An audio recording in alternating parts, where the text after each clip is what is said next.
Eric Davis, our insider here on the Rich Eisen Show. 844-204-RICH, number to dial. We'll take a couple of calls with you in a moment. But did you ever want to go up to Did you ever go up to an offensive coach and say, hey, why are you calling that play? You ever do that in your career? No, I never did that. Did I ever want to? Yes. You did. But my offensive coordinators were always up in the box, so I never had an opportunity to walk. So you're saying up. It was a spatial situation? Yes. It was there a geographically unsound? Yes. It was just logistics. There were several seasons and games in which I would have walked up to them and said, "What are you doing?" Well, the question You're killing us. The question for Sherman, and I think that it would be, how would you like it if Russell Wilson went up to your defensive coaches and said, "What are we doing here?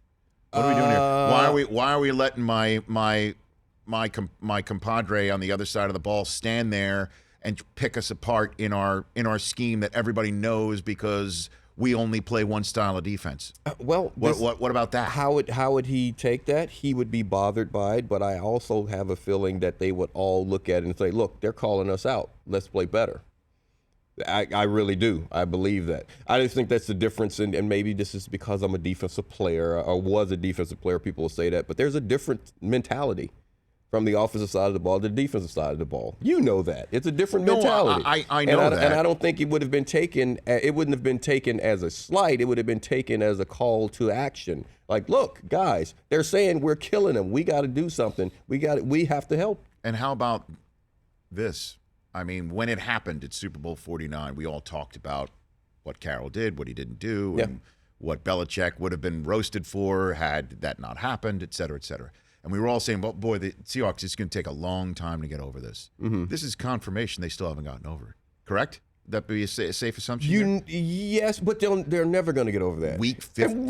We talked about that. Week 15 versus the Rams? You're never going this is happening? You're never going to get over losing that game in that fashion. You're never going to get over losing that game, but definitely in that fashion because you feel as though you did everything to win it. But we would think that would come in the form of maybe behind the wheel of the car when you're driving to the facility, thinking about it. It's gonna not hit you. like in real time during a game. Like here we are in a short yardage situation again, and we're going to throw it that. But against the Rams, are they going to get over it? No. But do I think that it is going to be?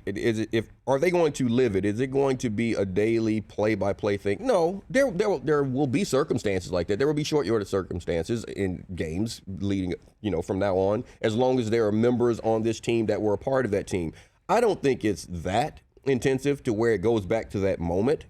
I just think this is a group of guys that, like Earl Thomas was saying before, the pressure that's on him to perform. All of these guys have a lot of pressure on them to perform.